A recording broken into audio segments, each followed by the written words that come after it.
I have made so many things that never panned out, that people didn't like, that people didn't buy. I think we mentioned a few of them in this video. Bacon lip balm, campfire soap.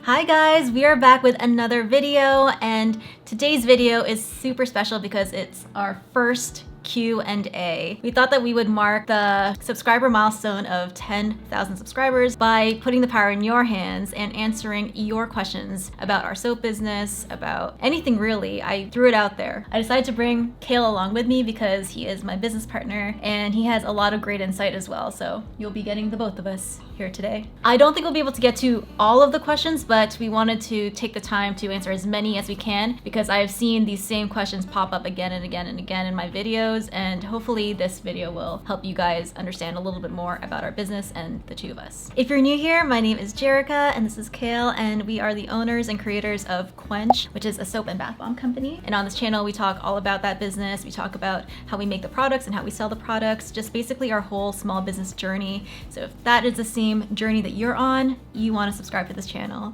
And now, without further ado, let's get into it. Just a bit of a disclaimer, in this video, we're not going to be answering questions that ask us about any legal things, any things about insurance. We don't want to be advising you on these things because we are not professionals in that field. And in fact, we did not look to YouTube to answer those questions. We consulted with a certified CPA about all of that stuff, which is what we would advise you guys to do. So if there's anything that you guys want to know about taxes or incorporating, insurance or incorporating your business, law, the person that you should turn to is a local CPA that has great references and not us. So we're sorry about that. They will be able to help you out a lot more with that. Yeah, a lot more accurate information than what we are going to be able to give you guys. First question, we're going to have to pop up the post. So I put up a community post last night and threw it out there to you guys, asking you guys to ask me any questions that you might have about our business, and I have them up here on my laptop. So if you see us looking down that way, that's why. So the first question is, how much money did it cost for you to start your business, and what did you first sell when starting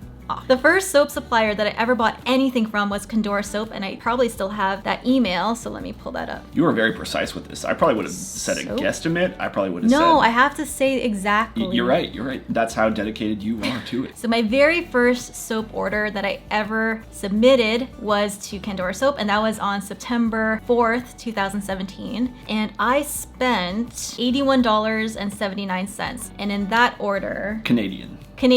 Yes, I need to. If I bring up prices, they're all in Canadian. So in that order, I ordered shea butter, sodium hydroxide, which is lye, a peach Bellini fragrance oil, some colors, and so that was, and the clear silicone mold, which is what I showed you guys in the last video. So I had most of the stuff that I needed, but I still needed a stick blender, which cost me, do you remember how much the stick blender cost? I think it was, I think the cheap one was $19.99. Around $30 for our current stick blender, which I still use, so that is a good buy if you're interested in buying a stick blender. I think that's all I bought. It was like Black Friday sale or something like that, because it was around November. Yeah.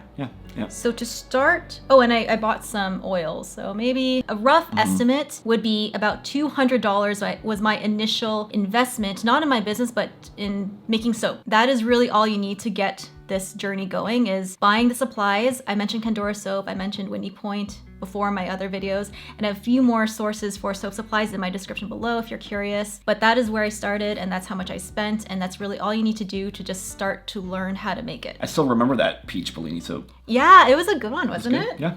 Yeah, and since my recipe hasn't changed that much since then, I didn't add hemp oil back then, I didn't add kaolin clay back then, but it's still very similar. And what did I first sell when starting off? Literally just soap. Initially just soap. Just soap. And that was all that people could buy from me. And that's really what I recommend for anyone starting off in this journey, is to start with one thing and get really good at it. And once you get really good at that one thing, then you can start branching off and trying new things. Because if you're trying a whole bunch of stuff and you're okay at it and not really that great, then you're gonna find that you're gonna be a jack of all trades and master of none, really. Follow up, what was the second thing you made? The second thing? I think it was body butter? I was gonna say body butter. Yeah. Yep. Cool. So the next thing was body butter. And the reason why the next step was body butter was because we had a whole bunch of shea butter. We already had all the ingredients basically. Yep.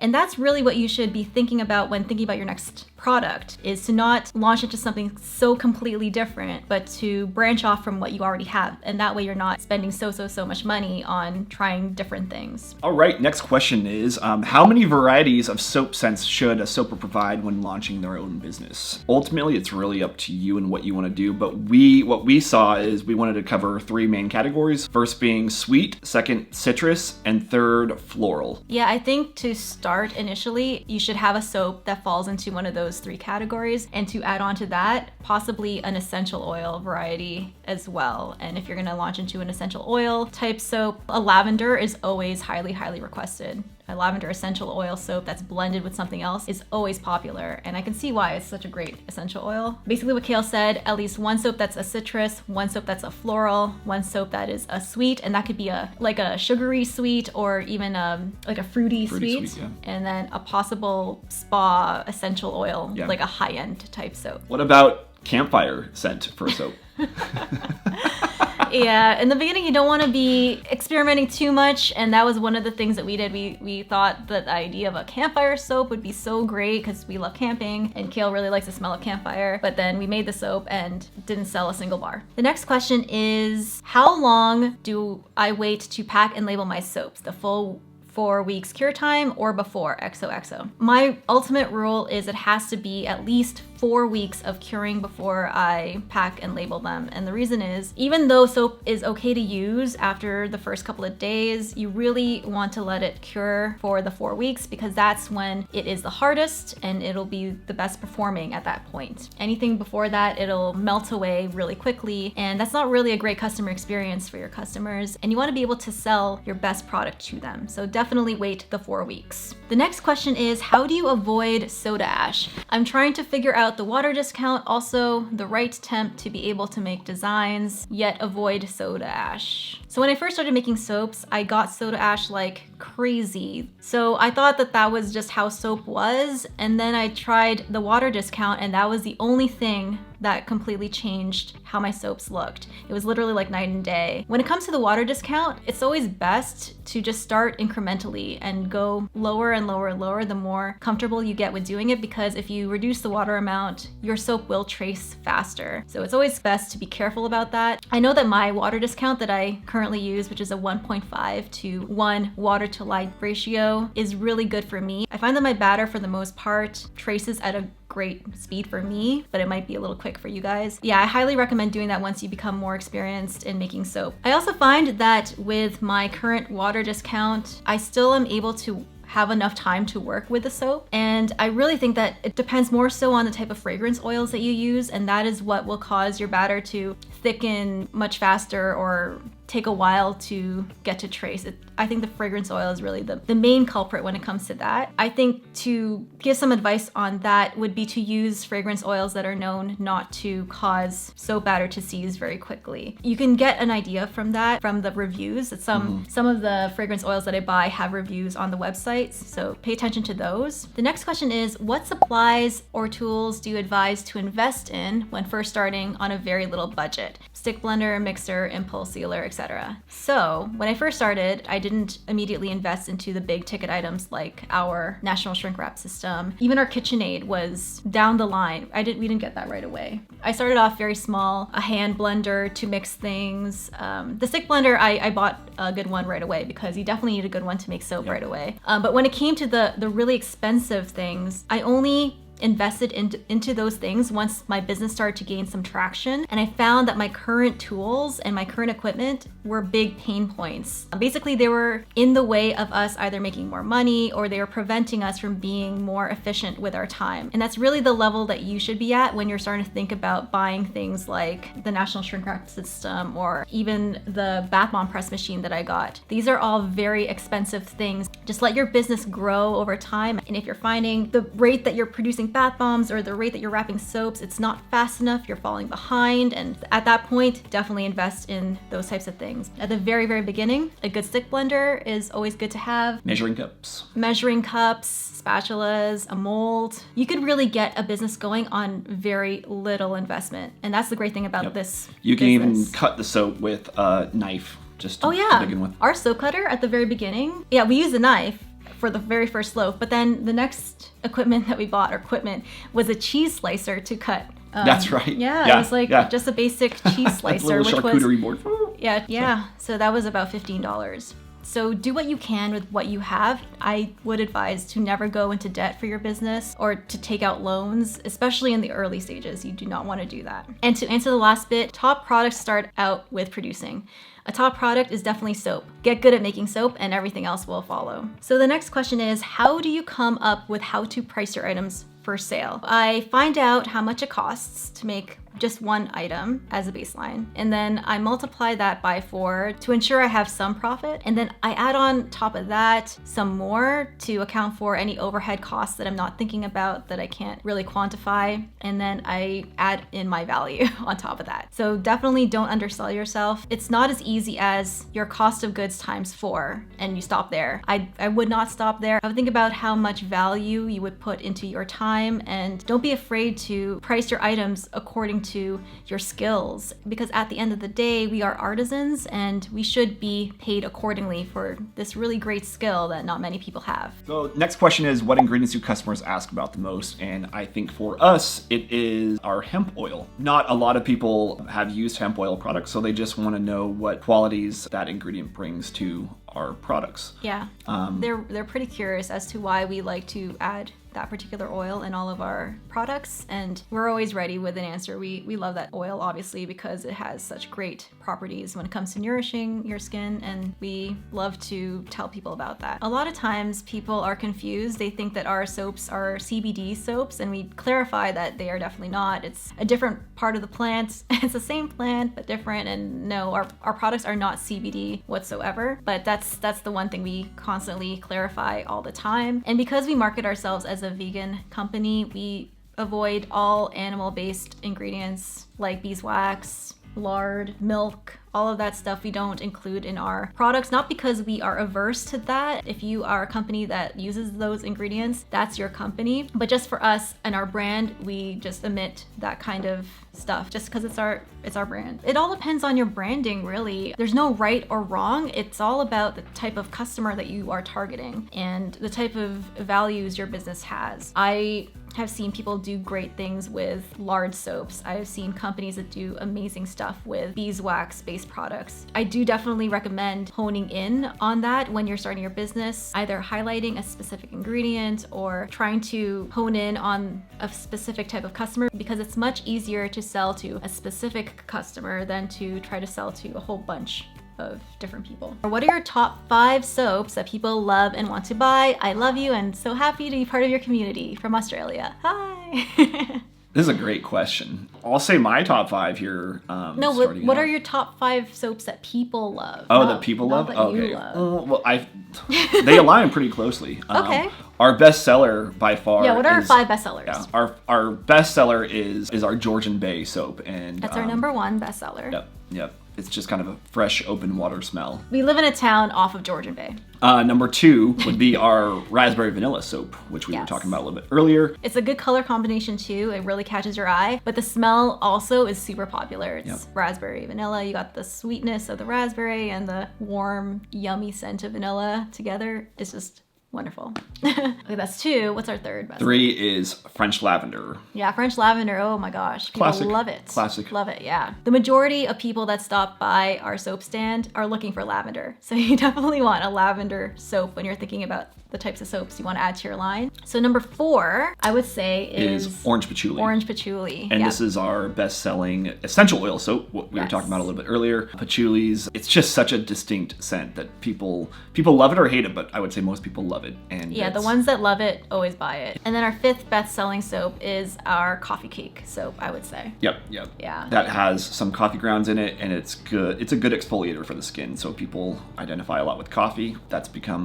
one of our better sellers. Yeah, and it smells really, really good. The next question is, how did you nail down your target market, and is it very specific, would you say? In order to begin doing that, because I don't have a background in marketing, I don't have a background in business, I simply just looked at companies where the person that I wanted to sell to, what companies they were buying from already, and kind of used them as a bit of an inspiration when it came to creating my company. And at the time, the biggest inspiration was Lush. And because I wanted to be able to sell to the people that were buying from Lush, I created my company values similarly to what theirs was. So I made our products vegan. I chose a more minimalistic type of branding. I included really fun colors and scents. And I also created products that were natural leaning as well. And I also focused the branding to be product focused. I wanted the clear wrapping.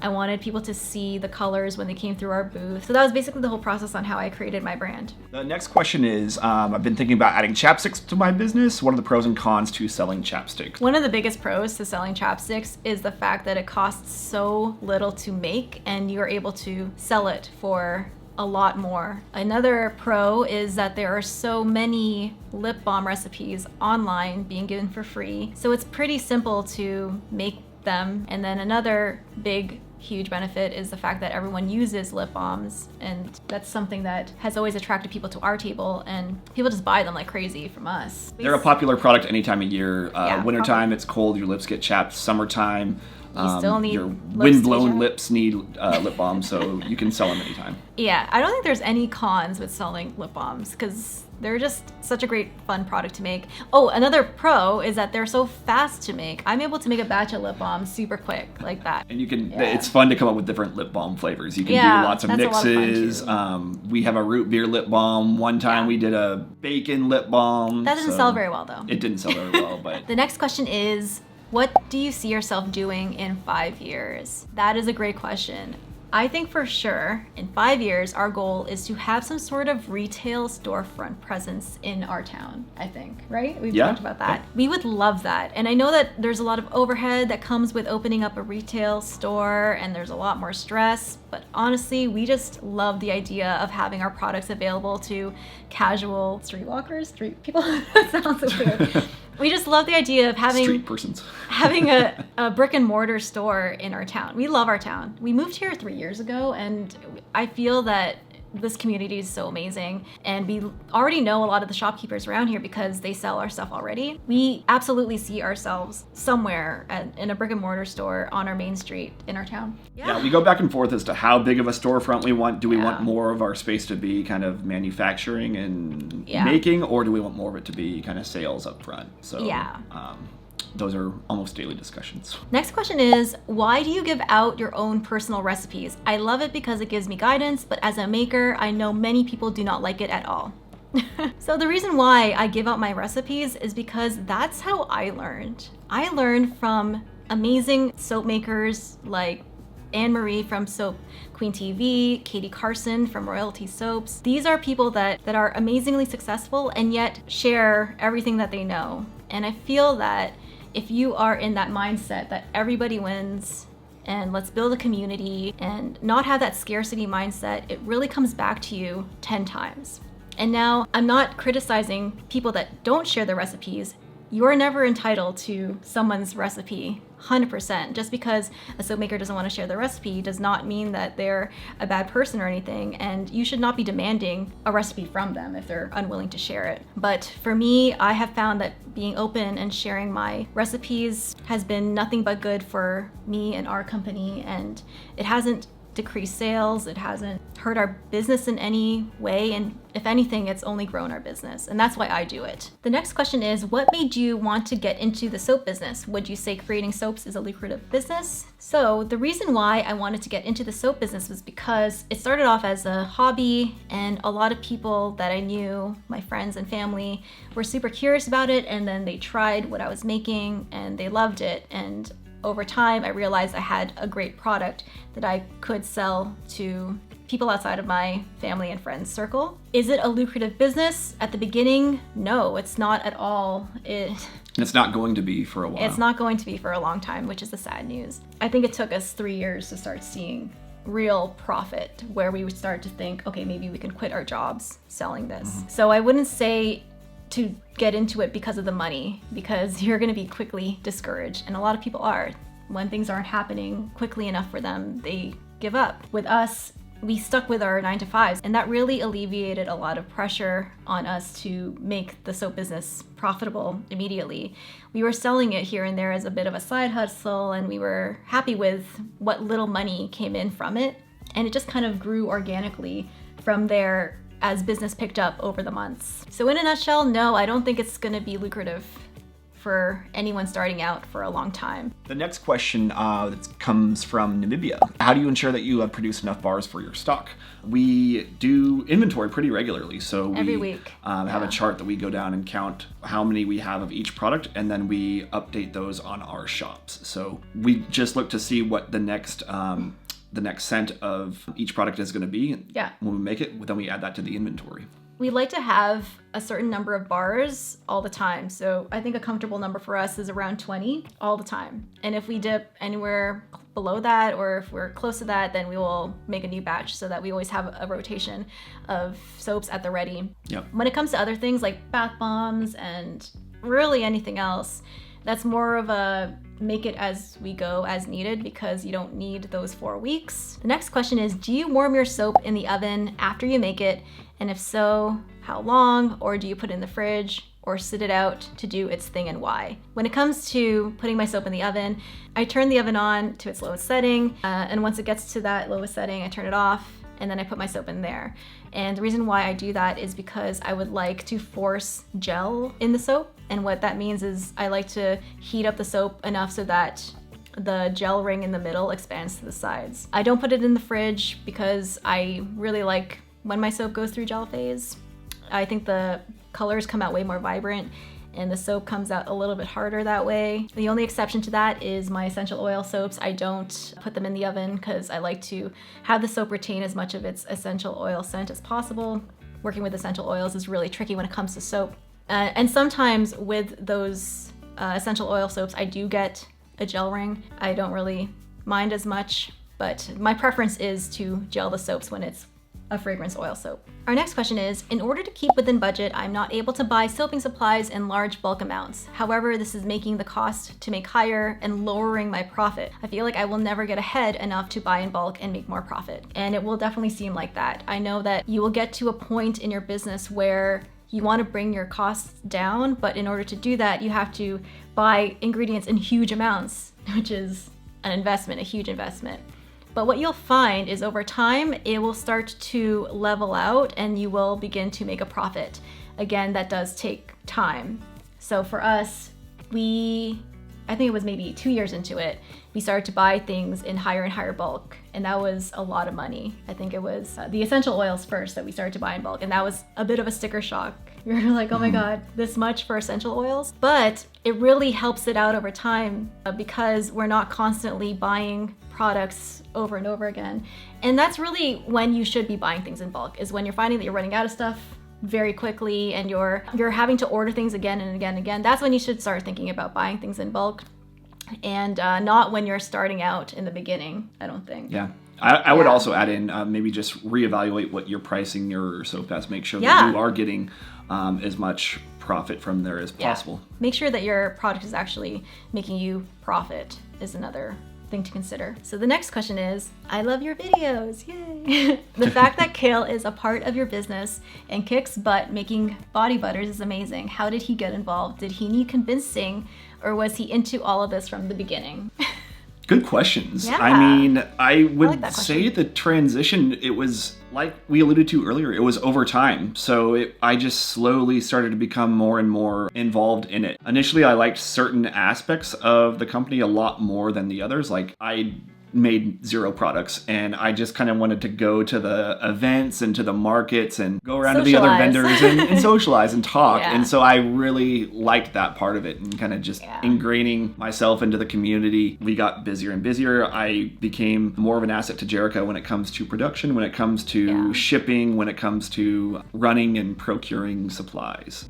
So basically, you didn't need convincing. He kind of inserted himself. He hasn't needed convincing. You've always been really sweet about helping me and learning as much as you can about the business so that you are an asset to the team. And I really appreciate that, by the way. And if you are starting this as a business, one thing you need to consider is getting help in the form of either a business partner or a friend or your spouse or your someone, because this is a lot to take on your own.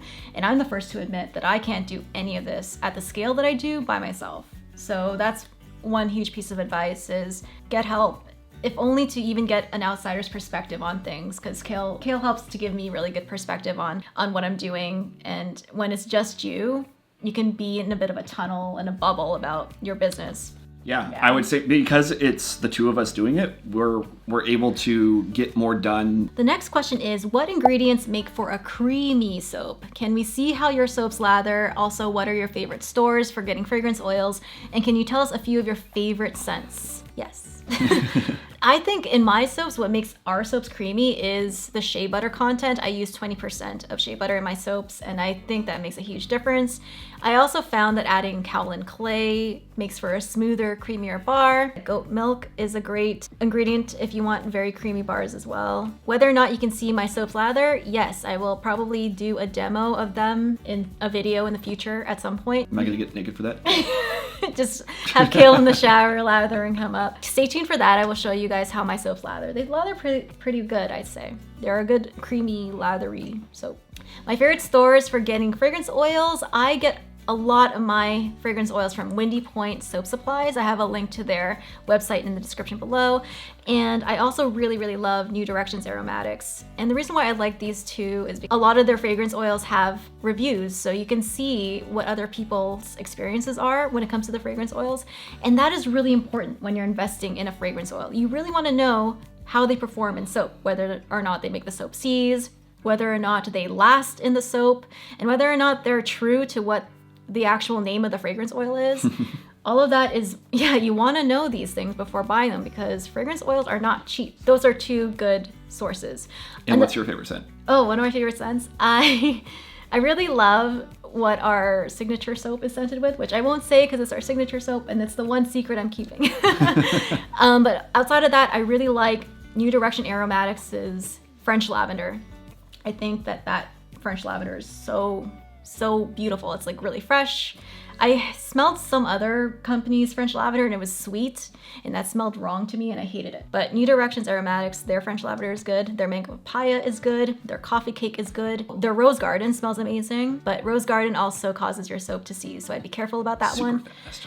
Windy Point, I really like their grape and their cherry. Galactic grape is one of your favorite scents. Yeah, I like grape and a bath bomb. The next question is, how did you get into selling at markets and how much do they charge you for a booth? When we first moved to Midland, one of our missions was to get into a farmer's market immediately. So we figured out where the farmer's market was being held at, and we attended it as customers first and foremost. And we scoped out the scene and made sure that it was a good fit for the two of us. And then after that, I reached out to the farmer's market through their Instagram. And I think they were advertising that they wanted vendors at the time. Mm-hmm.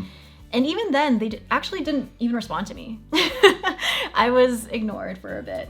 And it was only after I saw them advertising for vendors a second time that I sent over a message again. And that's when they directed me to submit an application. So that's how it is going to work when it comes to farmers markets, I think. You gotta be persistent, you gotta keep an eye out whether or not they're asking for vendor applications, and get to know the market manager, figure out who that person is, and speak to that person. Yeah, I would just say blitz them from every angle.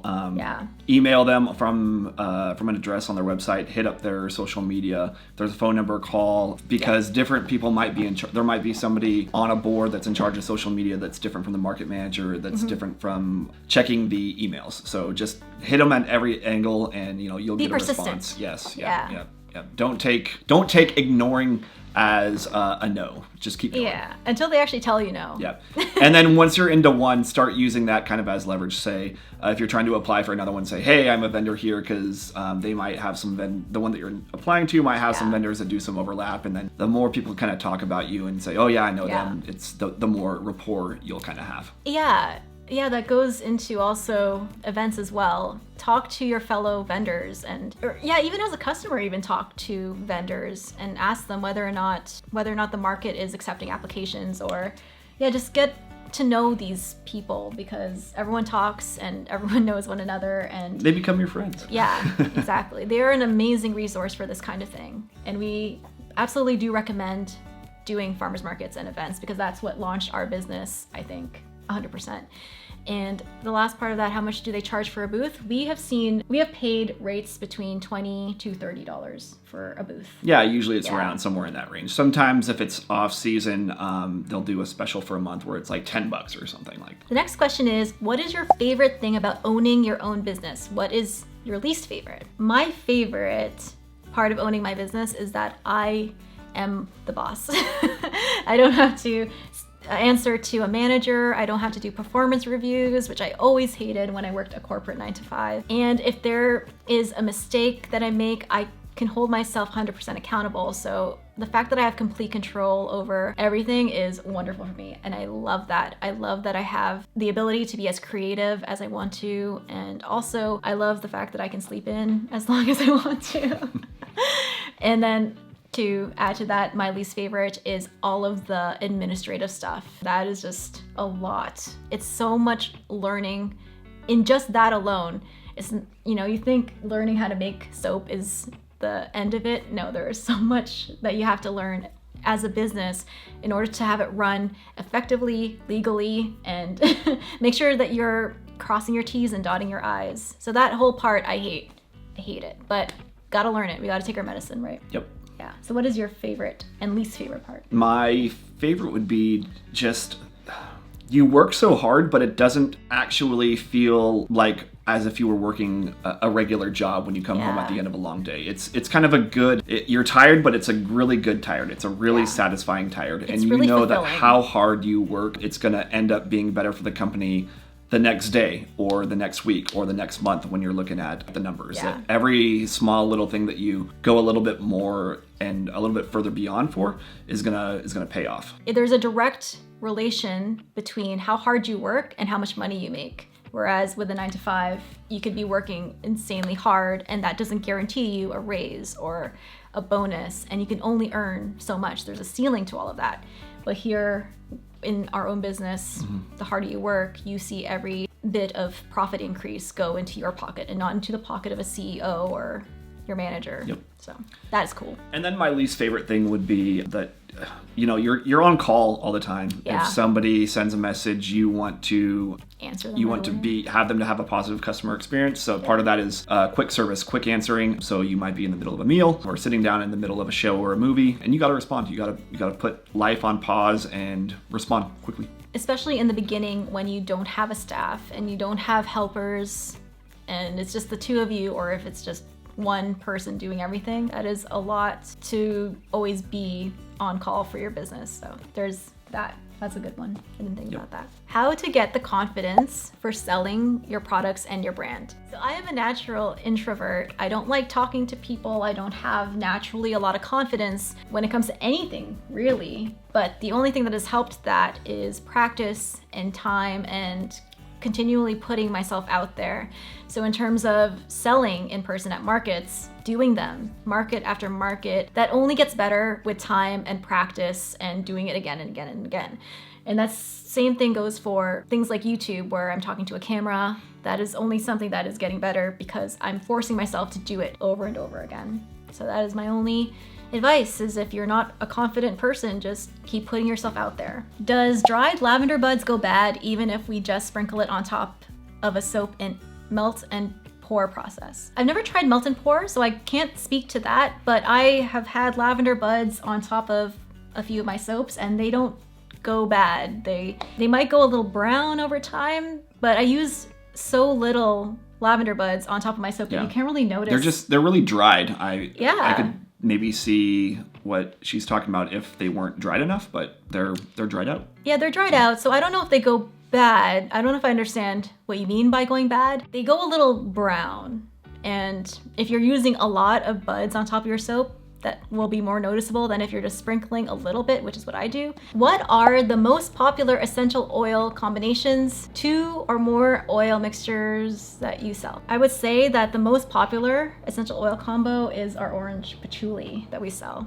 And that is a mixture of orange, literally just orange and patchouli, so that's 2 oils. So our lavender cedarwood soap is a mixture of lavender, cedarwood, and some orange in there. And that sells really, really well as well. I feel like they all sell so like all equally well. Yeah. There's no bad sellers for the essential oils. My favorite out of all of our essential oil combos is our rosemary mint, and that is a mixture of rosemary, mint, and lavender. And that smells so good. That's a beautiful color. Yeah. How do I make bath bombs without a blending machine? Do the oils get mixed by hand evenly? If you don't have a blending machine, yeah, you will have to mix with your hands. And that's what I did at the very beginning. And the oils do not get mixed evenly that way. It's so hard to do that. And I would rub the mix in between my hands to try to get the oils to mix, and it's tiring and you'll never get it perfect. So I highly recommend some sort of machine blender to help with that. The next question I know is going to be a popular one that a lot of people are curious about, and that is, how do I make my bath bomb powder in bulk and also to get it to last? Mine starts to go sticky when I'm 4 bath bombs in, and then my bath bombs crack. I make all of my bath bomb powder ahead of time, and I let them dry overnight so that when I finally do use them in a bath bomb, they're completely dry, so I don't get that sticky problem that you're talking about. And I get asked this question all the time about how I make my embed powder, and it's literally just equal parts citric acid and baking soda and a little bit of bath bomb dye, and then I bind it all together with water, and then I put it all into a plastic bag and then dry it overnight. And then I crush it into powder to use into a bath bomb when it's dry the next day. How do you get over your products not selling? I made a ton of Valentine boxes, which I thought would be a hit,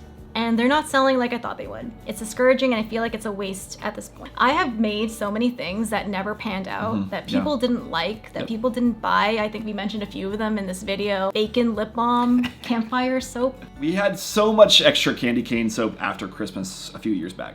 Yeah, so we had all that product, and what did we, I think we just gave them away to people. We gave some away. We also, we called it Vanilla Mint. Yeah, we took the candy cane label off. And it became Vanilla Mint. Turned it into Vanilla Mint and continued to sell them throughout the year, I think at a discounted rate. Yeah, but you'll run into that. You'll run into things that just don't work out.